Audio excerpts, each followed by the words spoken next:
Now to South Sudan, a nation that has been embroiled in political wrangling with on and off agreements between President Salva Kiir and Vice President Riek Machar. I'm joined in the studio by Governor Dene Chagor of Jonglei State.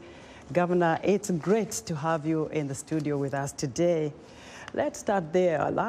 Just early this month, President Salva Kiir and Vice President Riek Machar agreed to resume talks and have their forces meet and continue the discussions to move the country forward. Do we know if these rival forces have already begun the talks? Well, Esther, thank you so much for having me, and I'm so glad to be here in Washington, D.C. and here with you. Of course, South Sudan has been going through this period of turmoil, but with determination from South Sudanese people to make sure that we put our country first above any interest or any influence.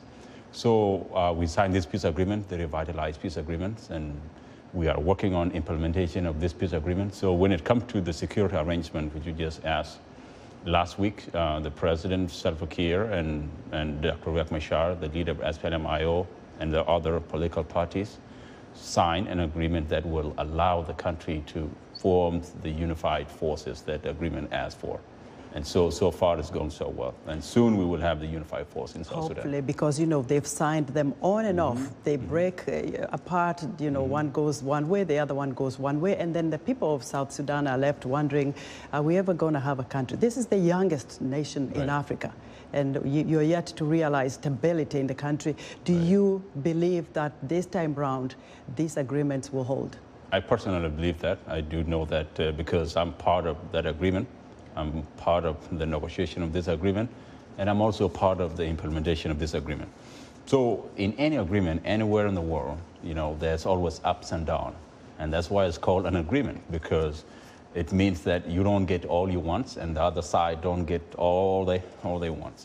And this is the same things that this agreement does in South Sudan. So we are taking, you know, critical steps to it. And something that people need to know about this agreement is that it's very complicated. It was negotiated in two separate countries. The first portion of it was negotiating in Ethiopia, and then the last portion of it was negotiated in Khartoum.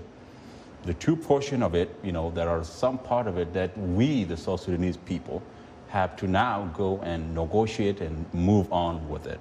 So there has been a lot of time where, you know, we move on and then we find a stumbling block, and then the parties go into negotiation among themselves, find a solution to it, and move on with it. So this is how it has been going. And so far, we are very hopeful and very optimistic. Very optimistic. Let's hope that this works. But let's move on to the ongoing food crisis in South Sudan. Of course, the whole region of the Horn of Africa area, you know, Somalia, they are affected by the drought. However, in Sudan, there have been ethnic clashes, intercommunal violence that prevent people from going to tend to their farms. What are you doing specifically in the state of Jonglei, where you're governor, to address this situation? You know, those things has been happening because of the insecurity. And that's why we are, you know, moving as fast as we can to make sure that, one, we have the unified force that can take, you know, security of all the citizens in the country.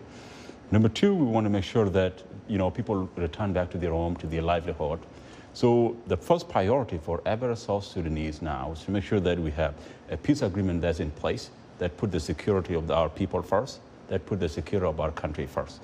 And so with this intercommunal violence and the conflicts, those has been there. But, you know, we're not saying that the government can't do anything about it. We are working so hard to make sure that all the stakeholders, from villages to small towns, you know, the chief, everybody have the stakes and get involved into making sure that our people are secure and that our people return homes. And very briefly, women's rights, especially in Jonglei State. Every woman I've spoken to from South Sudan talks about not being heard. They are only seen. What are you doing about that? What we're doing about it is that in this peace agreement that we are implementing, it gives 35% to women. And now, as political parties, we are making sure that 35% is guaranteed to every woman in South Sudan. But not just women who does not have a political party, because we are implementing the peace agreement. We are doing that and also calling, you know, on the entire country to put women's rights first, to put women's rights at front, because these rights are God-given rights. these are not government-given rights, or these are the rights that every woman enjoyed everywhere in the world, even here in the United States.